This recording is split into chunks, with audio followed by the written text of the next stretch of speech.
Howdy, howdy, howdy, this is JL for another Weekly Shonen Nonsense for September 3rd, 2023. The comics, they are beginning! One Piece, Chapter 1091. Them are some big pizzas. Anyway, so the battle begins between the island and the Marines, with the pacifistas and the sea beasts taking on the Marines directly, with some of the Vice Admirals taking down some of the sea beasts by themselves. Meanwhile, we get Kizaru versus Sentomaru, where we get a little bit of Sentomaru's backstory, just a little hint of, him with Vegapunk and the young Kizaru, where, of course, Sentomaru just looks for a job by demanding to eat onigiri, or, well, bodyguard for onigiri, at least. But still, unfortunately, there is no sentiment for Sentomaru from Kizaru, who then beats him down relentlessly and takes control of the pacifistas, meaning the battle on the shore has changed. Very quickly, mind you. Kizaru taking the field means an extreme change here in the actual dynamic. And of course, Kizaru then goes up to the Labo phase, because of course he can phase through, because he's light. This leads to Lucci deciding to take down Vegapunk, showing his actual hand, once he has an ally that's worth a damn. But Stussy comes in for the rescue with taking the strike. Of course, Zoro then attacks Lucci, busts him out the wall. So now we're gonna get Lucci versus Zoro, which is a bizarre fight. Kaku gets taken out early. He's already out with a bubble gun from Sanji. So yeah, Kaku's out. That's great. But of course, Kizaru goes after the Straw Hat ship and is met by Luffy. This is amazing. Next time is going to be Luffy versus Kizaru, or at least Luffy and Zoro versus Kizaru and Lucci. But regardless, this is a beatdown worthy of a 2-year wait in canon. It's been like, a decade and a half, close to, with, the end of Shibodi Archipelago. So we're looking forward to seeing Luffy take on this light man. I'm here for it. I love One Piece. Icehead Guild, Chapter 10. Alright, we begin this chapter with On's backstory, King On's backstory, where his dying father tells him to be number one in everything. And we discover, because this is the wish of the past king, that On becomes king, and that Draki, his half-brother, is made to be a servant. So, in other words, Gil is his nephew. Of course, Ond seems a bit off, and we see with time passing, with Draki, acting as the best vassal that he has under him, and his own son being bested by a younger Gil. There's a little bit of fear in him, and this is stoked by his little advisor twerp called Goy. Goy. But that all has to be put to a side because a tree bursts into flame. Yeah, apparently that's like a weird sort of metaphor, or at least symbol, of the troll forest being in danger, liches having invaded.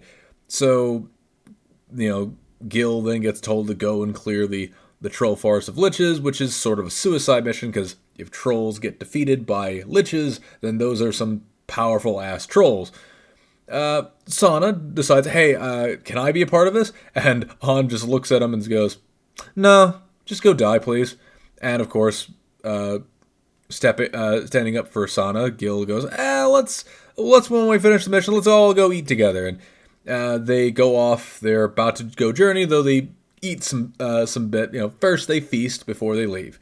This is a phenomenal little chapter, just to kind of start the next leg of the story here. And of course, there's just one line that I love, which just kind of gets complimented by the art. A corpse forced to go on living. That is just, ooh, that's brutal. And the art just depicts that so well, because it's just his own eyes are just dead. He's, clearly not liking his role of being king. It scares him. He's terrified. And no more obvious than how he treats his nephew, of all things, though he doesn't really explain that he's his nephew or whatever. But, hey, I'm looking forward to this. It's a little not quite sure where its niche is right now. It's mostly just an adventure story. But hey, an adventure story is fun. I look forward to seeing where this goes. Martial Master Asumi, Chapter 11. A color cover. All right, so we're taking off from last time where we were talking about finishers, and we're having Nito just kind of going, what is going to be my finisher? I'm a grappler, but I need to get on the ground first, so I need some striking moves. So he's discussing this with himself, getting punched in the face at school. Suddenly, his brother comes back. Yeah, Kazlo just comes back and wants to talk, just wants to have some tea. Yeah, so they have a bit of a heart-to-heart, actually. Kaz isn't actually that bad of a guy once you get to know him, though. Yeah, he's having to pull Nito back, going, "Yeah, I get it, kid. You want to go pro to fight me, but pro doesn't mean your entire career. You can do other things and still be into martial arts. It's I have a job. I have to pay for some things, so I have to have some kind of career. So of course, Kaz goes we need to get you to a tournament sooner. Nito's plan is to do it in about a year, and Kaz is like, no. We need you by year's end here, not in a year. He sends him off with Doi as a bodyguard to this underground fighting arena just to kind of view the competition. Nito's kind of unimpressed, but being the best bodyguard he can be with his name, Doi leaves Nito alone, wandering off, and Nito finds this guy, new rival, friend, we're not quite sure. He's just a bit of antisocial, and Nito's he just saves him from getting into an altercation with the crowd. They have a little bit of banter, commenting on the tournament. But then Doi comes back and goes, "Oh, I got a call from Kaz, here it is." And Kaz's you see, there's a tournament here, in a month, and it can help you go pro.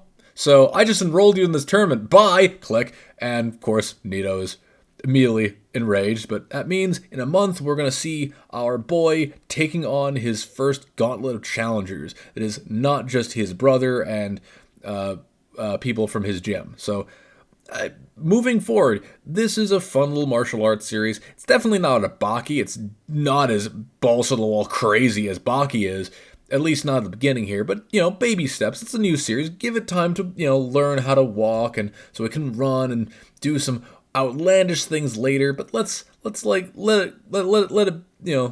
it cook a bit more, let it rise up as it were. We want the souffle to be nice and puffed up before we chomp down and eat it. This metaphor is losing control. Nue's Exorcist, Chapter 16. Today we're finishing the fight. So we got Gakuro actually able to break down Shiraha's barrier, which doesn't really do much except for piss Shiraha off. Yeah, so she just starts unloading onto him, hitting him with everything, not only physically but verbally, kind of pointing out the hypocrisy of his constant talk of she's better than him at everything, and she's like, "Listen, you can say that, but you have friends and have fun with those friends, while I don't have that. So you saying I'm better than you at everything while having friends is sort of bullshit." And then proceeds to launch him up onto the roof where, of course, the night air doesn't have any shadows. Unfortunately, she forgot the moon exists. And with the shadow cast down on her from Gakuro, he's able to power up his weapon and break hers, ending the fight. This is, good finale for the little arc. It ends with them falling down back to the school where they're going to presumably deal with the rest of their drama. But I do want to point out that the way he kind of said the last little line there about how we're going to work together and be be better together, it sounded like a soft confession, and I'm pretty certain that's going to be misunderstood. This series is a kind of a mix between action and shonen love story harem nonsense. So this can go places that are fun, a bit predictable, but fun. It's in that kind of danger zone. We're near the end of a volume here, and we're probably going to be beginning the next supposed volume, if it can get that place. Hopefully it can survive a little bit longer. I'm looking forward to seeing where this goes, and getting past this particular arc, see what next beefy arc there is, what new girl is going to get into his life and cause trouble, I guess, or monster, monster and girl, monster girl. I'm just hopeful. My Girlfriend Gives Me Goosebumps, Chapter 17. Popular girl bias. Alright, so we got Oki giving a little bit of a flashback to reveal how she kind of reacts to and deals with Haruka. And that is, she's been trying to get him, to fall in love with her, because he's the first guy to never actually, just instantly go for her from the word, go. He's been sort of aloof and distant. But she found out very early on that it's not that he's just aloof and distant, he's literally an empty shell. There is nothing to him behind his eyes, just a dark void. And this rubs her the wrong way, clearly. She wants to get behind this veneer, but maybe it's not a veneer, as she points out that, yeah, we had a conversation yesterday, but you don't remember us talking. Apparently Haruka might actually have some short-term memory problems, which may be a result of that fall when he was a kid. So that's something to think about. He's maybe longing for a memory again, or perhaps he's just a little bit crazy himself. Either way, this unfortunately leads to a bit of a proposition from her. Hey, cheat on your girlfriend with me, she says. And that just threatens the cheating tag onto this comic. And I'm sorry, there's a yandere tag on this comic too. I am terrified. There are sharp objects and knives in the kitchen. I'm very afraid that those are going to be used.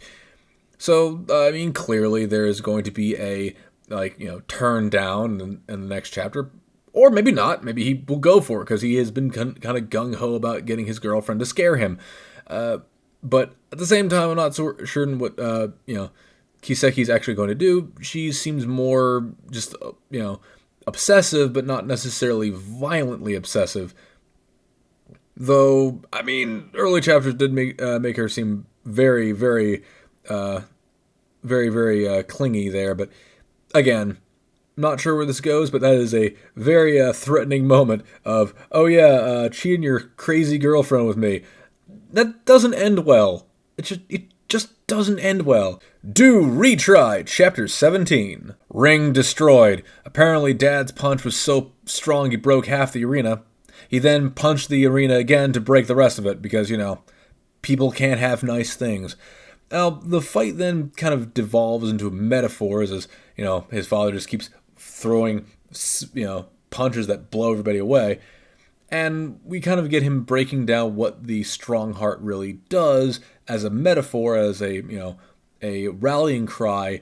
It causes people to suffer because they are enduring things that they probably shouldn't be enduring and going through something that may not necessarily help out in the end.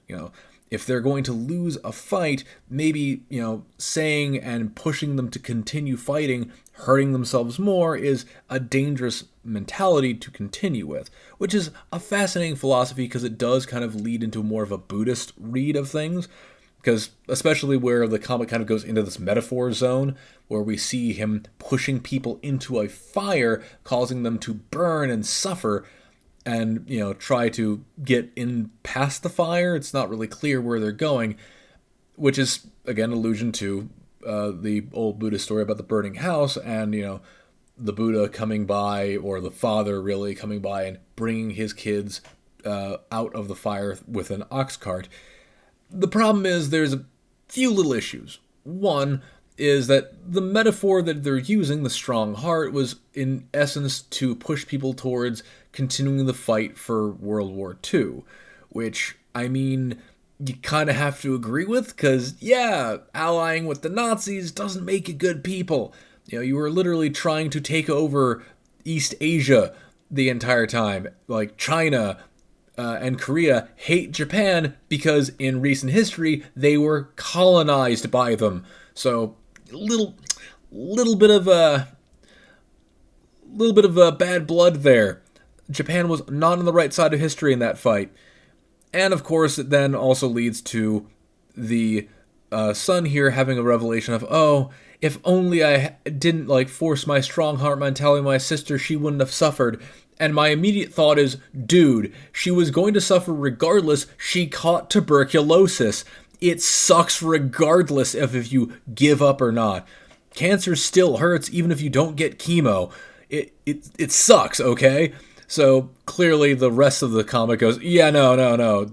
don't believe your dad, kid, as the, rest of the people who are watching, push our boy on to go and fight his dad, which then leads to the final exchange from the comic, the last page, where he's going to do a retry, a refight for his father, but not any do-over or retry, a one where there is no, going back. There is only one more chance. A do-or-die retry, which is where the title comes in. And as I look down the page to the comments of this chapter, I see people saying it's going to die next chapter, and I'm like, God damn it.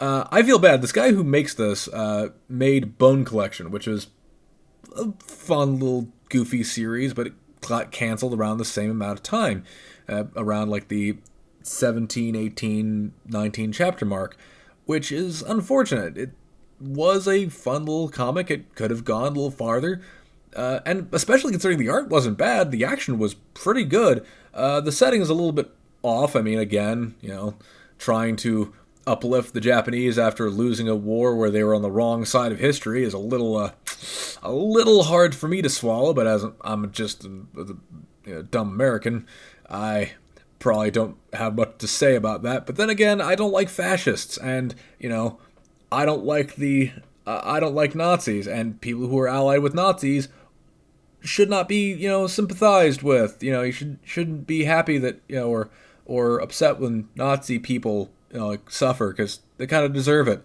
for killing people, murdering Jewish people. Don't feel good about that. It's not good. But yeah. Anyway, other than that, art's great. It feels bad if it ends this way, though it ends on a pretty high note. I really like how the art is. The action's good. Maybe he can come back with a series that's more action oriented, maybe more fantasy, or maybe sci-fi, and get into something a little less charged than this period of time. Maybe not make it a period piece, but rather something more adventurous or a little just different, but action-packed.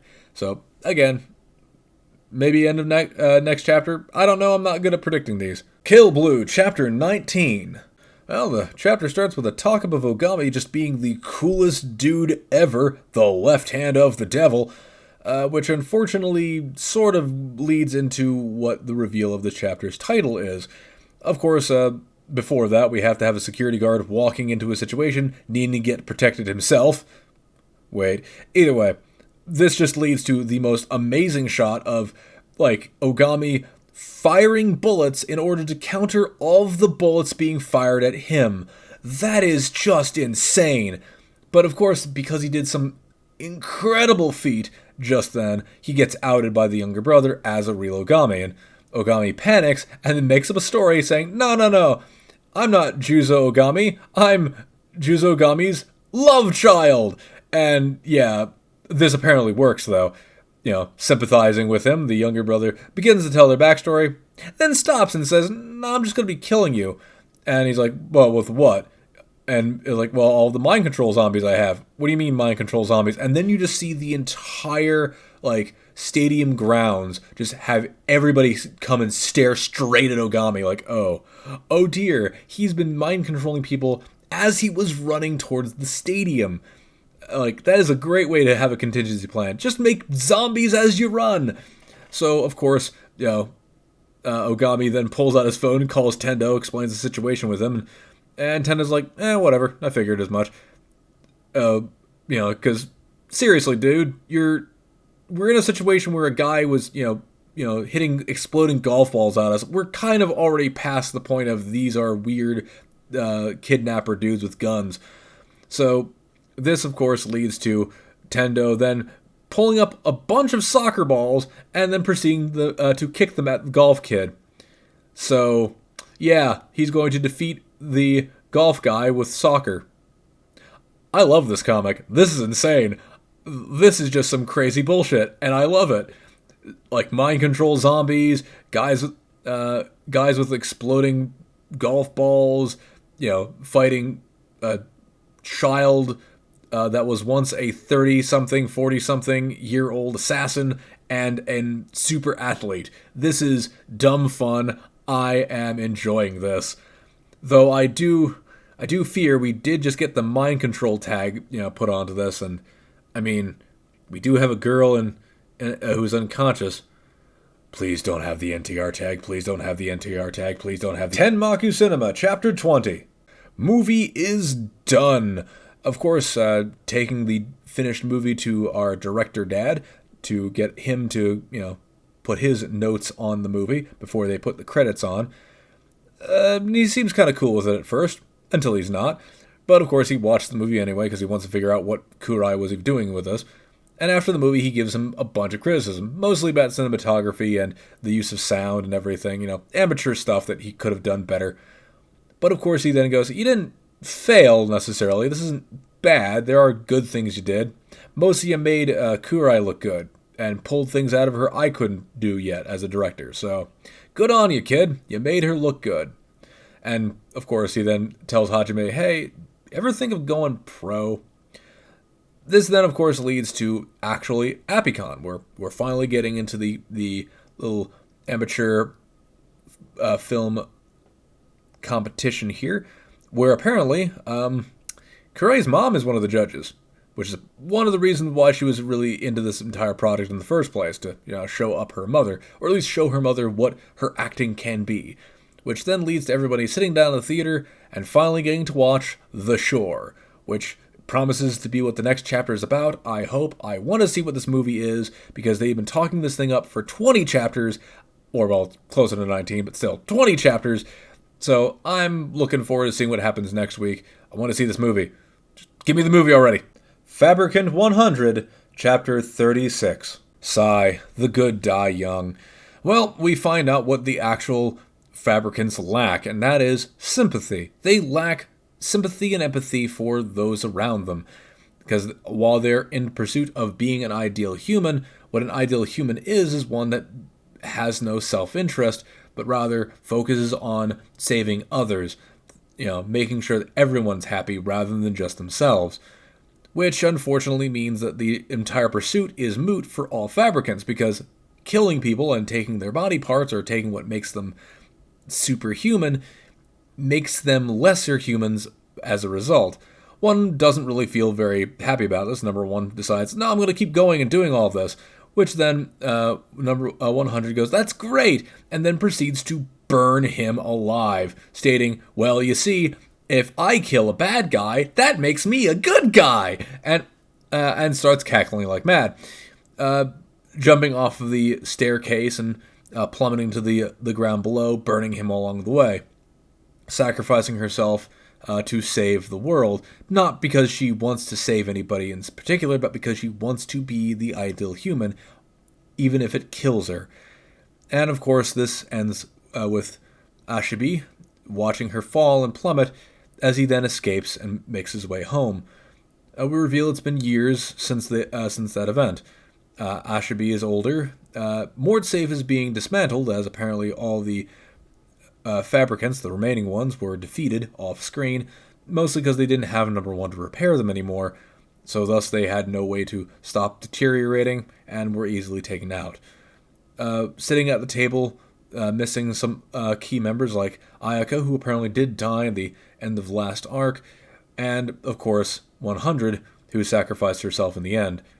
And as they raise a glass and toast to Ashibi's 18th birthday, they remember their friends, and of course look toward a future where Ashibi doesn't have to sacrifice himself any longer. Man, this series was fun, and unfortunately it kind of got killed pretty early on because its premise is so similar to other series that are currently running in Jump. It didn't have much to go on, but it's not because the art was bad or the storytelling was particularly poor in any really meaningful way. It didn't have anything gross or over the top. I mean, 100 was a, busty, flaming, Frankenmommy, but still, the point being is it was a great series that had a lot of potential that could have gone different places and shown different things. But with this, after 36 chapters, it finally got canned, and I'm sad to see it go. I just really gonna miss number 100. She was a fantastic character, and I really hope that the author, the artist, the mangaka themselves is able to take that character design and put into a new series. Like, maybe something a little different than what we're currently experiencing with, but bring her back. She was fun. Either way, I'm gonna miss it. This was a fun little middle series to have, especially considering Cypher Academy, Chapter 38. If I was a lesser man, I'd just say it sucked and moved on, but I'll be nice enough to at least go over the basics of this. So, yep, it's the aftermath. They're having the party after, Class 1A wins, obviously. The classes gather, and all the chief captains kind of come up and go like, oh, I could have won if X, Y, or Z. If this had happened, if I had done this instead, or if I was doing this, and whatever. That doesn't matter. You're all failed anyway. And of course, we then gather together, eat some food that's made that has that callback to that one camping chapter where, and of course, Anonymous is like far away because, she doesn't want to hang out with anybody. Antisocial bent. Either way, the chapter ends on the platitudes that, isn't it great that we won the war without losing any people? And I'm just sitting here going, it was a school contest where killing was prohibited. No one was going to die, Iroha. Whatever.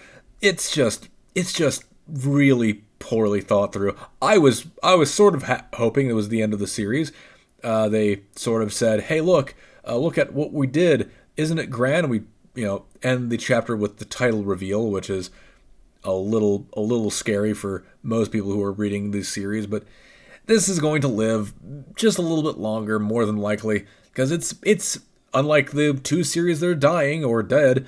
It fills a niche that that the magazine doesn't have. It's a puzzle series involving school students doing puzzle things, which, school students are a major element of most of Shonen Jump, but it's mostly that the puzzles are the main takeaway, and brain teasers and such are the main thing they kind of focus on, rather than the art or the actual writing. So I'm just a little upset. This gets to live. The Ichinose Family's Deadly Sins, Chapter 39. Time to dive into some Sota drama. So we get a backstory involving Sota, where after his camera broke, he silently moved on from his family. And we got a bunch of silent panels and pages kind of depicting how he gathered up this little ragtag group over the last few years, where he, found Kenta sitting outside of his door, then rented a house with Kenta, lived with him. Ayano, ran into them. They brought Ayano in. They became a big, happy family, and where Kenta's like, oh, you're like my mom and dad. And this is the, bolstering up of Sota, but immediately gets broken down by Kenta as he's, still recovering from his bout the last chapter, where it reveals that Kenta's just been kind of aware that this is all just stroking Sota's ego. Sota just wants a non-confrontational life, so he bakes a pretend family and then lords himself over them. Kenta's clearly not getting the help he needs because he's a violent little reactionary shit stain, and he's aware of his terrible, terrible behavior. And, clearly the kindness of others, people being sympathetic towards him and not disciplining him hard, is causing him to lash out even further.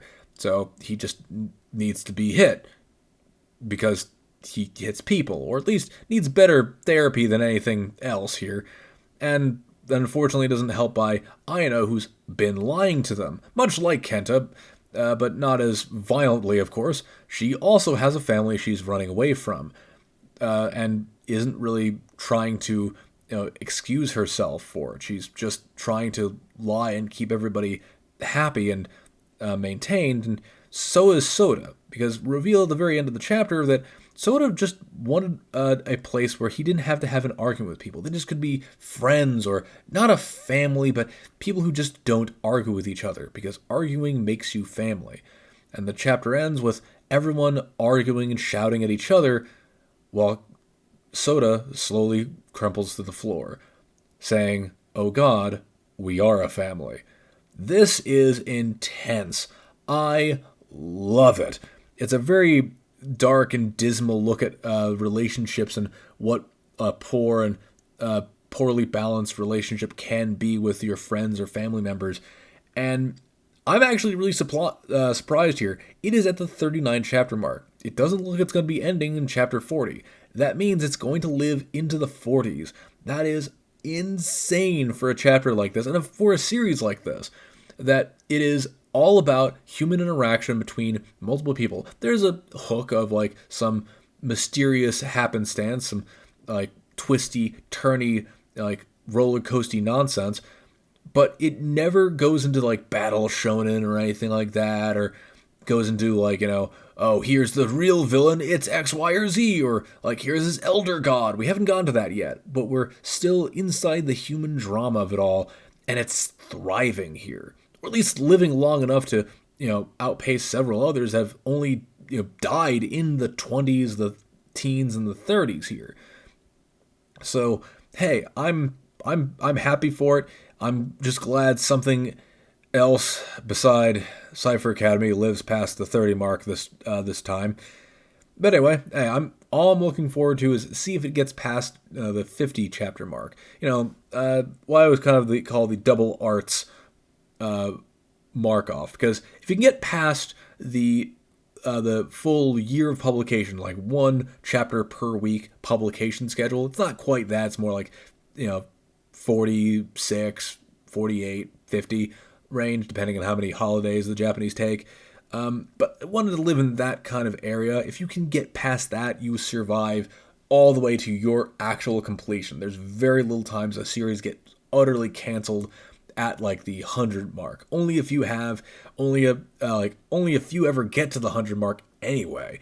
It's not a very, well, there are a lot of the chapters going to be reading this week that are in the 100 chapter mark. It's not necessarily a safe zone, but it's not exactly one that you get to through like just sheer luck. You have to be good enough to survive and niche enough to not be outdone by something that is younger or older than you. So, hey, Ichinose Family's Deadly Sins, good job getting this far. Great chapter overall. I am here for this. Akane Banashi, chapter 76.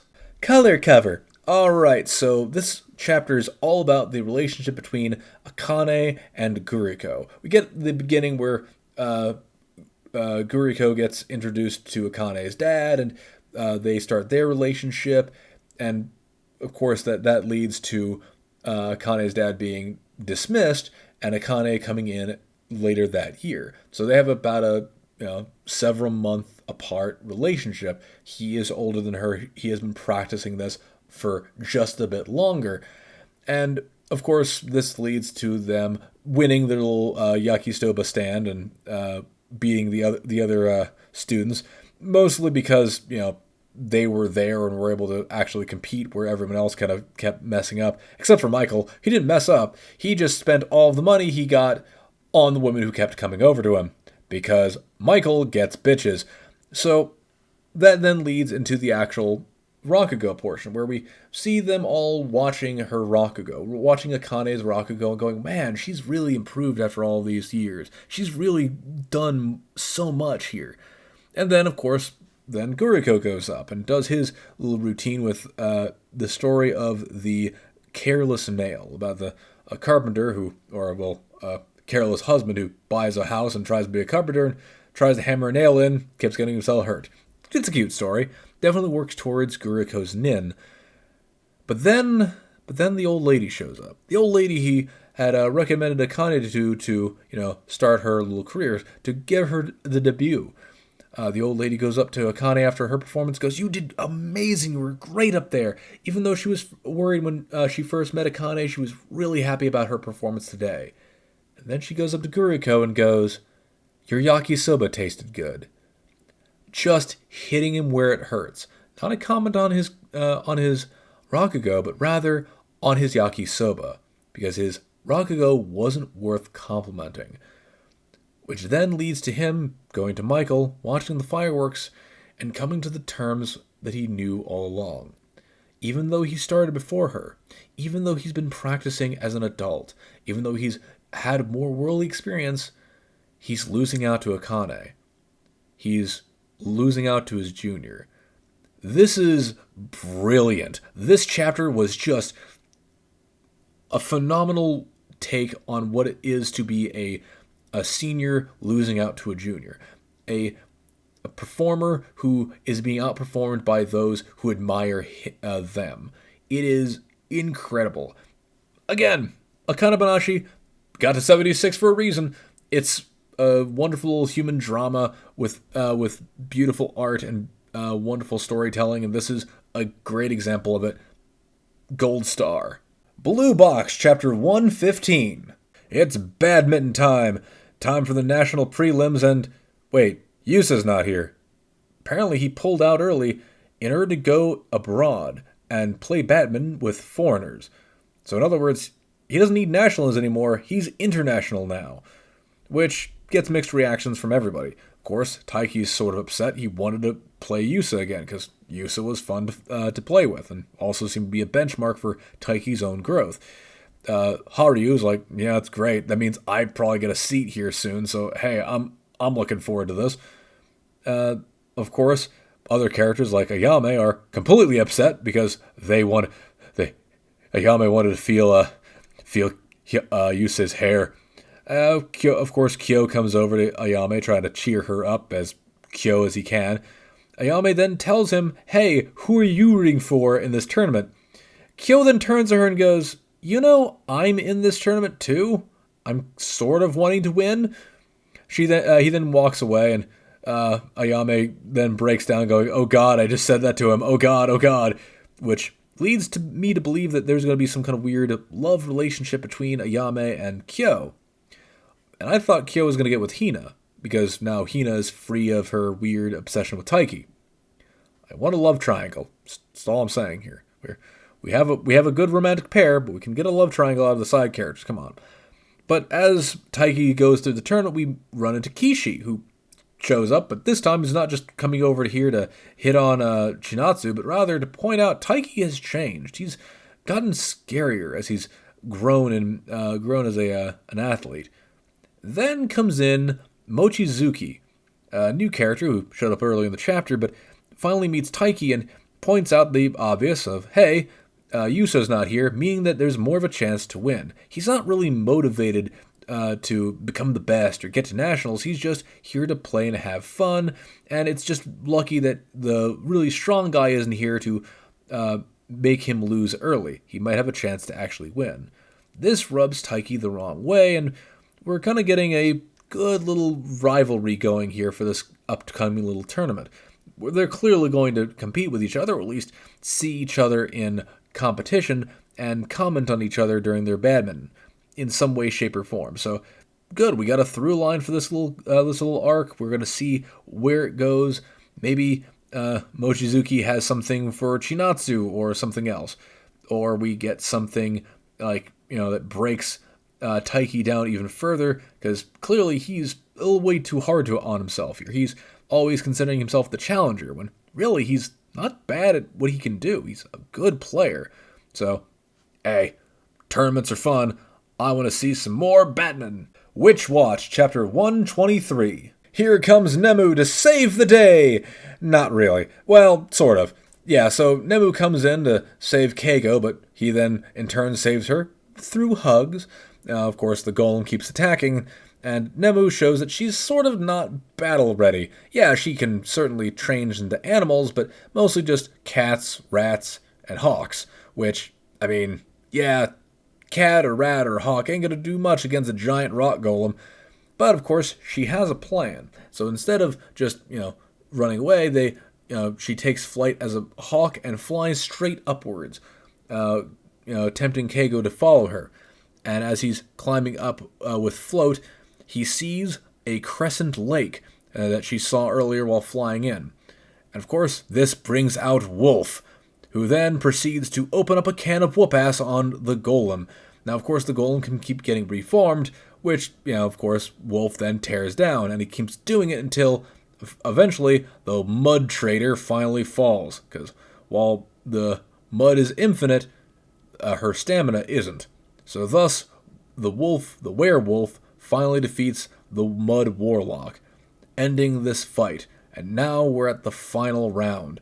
The final fight is starting next chapter, or at least maybe starting, but then concluding in the next few chapters with the ogre versus the ogre. So, hey, I'm looking forward to it. This is some fun stuff. Hopefully this isn't the end of the series. I mean, while it's a big climactic fight scene, and we're, getting every character, showing their all and doing amazing things, we still have a lot left to do. We still have other things to follow through, and while some rule of threes have happened, I don't want the series to end. I'm liking Witch Watch. So, hey, let's fight on and take on some more ogres and warlocks and so on. Sakamoto Days, Chapter 132. It's hostage time for Heisuke, as Heisuke spills the beans to the Order about the entire affair in Thailand with his fight and Hyo's death, which he laments, though the Order is quick to point out that, assassins really shouldn't care about the dead, because, sort of against their job title. But, of course, as Heisuke tries to leave, they keep him there because he's good leverage against the Sakamoto gang, and immediately Sakamoto calls Nagumo and tells him, hey, give Heisuke back. They exchange information, of course, explaining that they know about the assassination plot on the head of the JAA, which, of course, Nagumo goes, yeah, that sounds like a bad thing. We're going to let it go so we can, find Slur and murder his ass. So, of course, now it's a race between the two sides, Sakamoto's gang and the Order, in order to save or really stop Slur from doing bad things. And this then leads to trying to get there. So, yeah, they can't buy tickets because tickets sold out a year ago. They can't scalp tickets because they needed some kind of ID. So, Sakamoto decides to pull the one thing he didn't think he had to. He pulled out his old gun and is going to give that as a part of the exhibition. So, yeah, we're ramping up toward the finale, or at least something that feels like a finale, at least to the bigger arc. I really hope it doesn't end with this, because this opened up a few things, of course, like Heisuke's clearly going to get more in this arc. Like, yeah, he got brought in, he was really gung-ho for being here, and we get that big thing with Hyo, but that's clearly going to build his character where he comes back and possibly fights Magneto Girl again, or does something else. And, there's the other enforcer, which we really haven't learned anything about, so we're probably going to get more of him. So, looking forward to how this is going to, pace itself out, where we're going to go with this assassination plot line, and, dealing with this new tag that's been added on, this exhibitionist tag. Anyway, such tags are found only in Sakamoto Days. Undead Unluck, Chapter 173. It's time skip time again, so using the quest again, they skip to the year 2015. And now Fuko reveals to Nico and the rest of them that apparently she's been using the occult to figure out who's going to be Negator. And that occult is actually the new loop version of Latla. Yeah, Latla's back! And even with her awesome motorcycle. Yeah, apparently Fuko had met her just before the time loop, just about 15 years ago, in order to essentially force her into becoming a fortune teller, to make her better of a fortune teller for later. This is also just to help build up her ability to see the future and get them to become negators in order to save Latla's younger sister, who of course passed in the previous loop because of their negation abilities. Now, of course, they're revealing plans, which Fuko doesn't really tell us, but does tell Latla, and we then get the reveal of the New World version of Rip as well, who is now even a better cardiologist than he was before. So this is exciting. We're getting more of the negators. We still haven't gotten Andy back yet, but we do have Rip and Latla. Rip being one of the oldest recurring antagonists of the series, being one of the first ones they've actually met and constantly competed with, and who had a very bad end at the end of the previous loop, literally dying before even God struck the earth down. So we're going to be getting the full redemption. And it is kind of sad that, Andy isn't here, but it is kind of interesting how Andy ended the bad timeline version of Rip, while Fuko comes in and uplifts and redeems the New World version of Rip, and Latla, of course. So, hey, it's Gonna be a wild ride here, that's for sure. My Hero Academia, chapter 399. Armored All Might is on the run. Yeah, apparently All for One is a bit too strong for him still, even with him deteriorating as is. So he has to plan. Our hero has to plan some traps, which All for One sees through pretty quickly, and then releases some weird nightmare fuel. I mean, whose quirk is giant faces with huge teeth on weird spindly straws? And unfortunately, this leads to All for One getting one good clean hit on All Might. But then All Might counters with a gun to the face. And then, out of nowhere, we cut straight to, of all things, Aoyama. We discover that Aoyama was there for the cleanup for the rest of the villains, which unfortunately got all wiped out except for him when dealing with this one plant lady. I don't remember her name. I don't care to remember because she doesn't matter. Because, of course, even beltless and alone, Aoyama remembers his friends and what it's like to fight through with a really hard to work with quirk, and fires out his beams, rapid fire at random shot towards the villain, which then gets redirected by an invisible but still helpful Toru, who finishes off the witch using a reflected bit of Aoyama's laser. That then cuts back to All for One versus All Might revealing his final weapon in the arsenal being, of course, Can't Stop Twinkling, which is a hellacious laser beam that gets fired straight down at the alleyway they're in. So we have possibly the finale of the fight with All for One. Don't think that's quite it. There's probably one or two more moments, maybe a desperate cling to life as he's slowly turning back into a child, losing whatever he had in order to try to gain immortality as he seems to want to have. So hey, I'm hopefully seeing more of this. Hey, we got more pages this time. Maybe next time we'll get even more pages, or maybe just a normal amount of pages. Please don't die, Horikoshi. This comic is great, but you need to live long enough to make another series at least. And that's gonna do it for this week. Yeah, there's not a lot of chapters in comparison. Usually we get like a 18 or 19. This time it's just 17, but whoo boy, this is a lot heavier than normal because a lot of the series ended very rapid fire. One series ended really, another series is about to end possibly, and we got a lot of heavy story stuff here with some of them with really dark implications. But hey, I'm always looking forward to this. You know, clearly there's stuff that's good, stuff that's terrible, stuff that's sad, stuff that's glad. But hey, that's what we get with Weekly Shonen Nonsense. Title drop. But either way, like, favorite, comment, subscribe. Enjoy your September. Just remember to wake me up when it ends, I think. Maybe. Bye!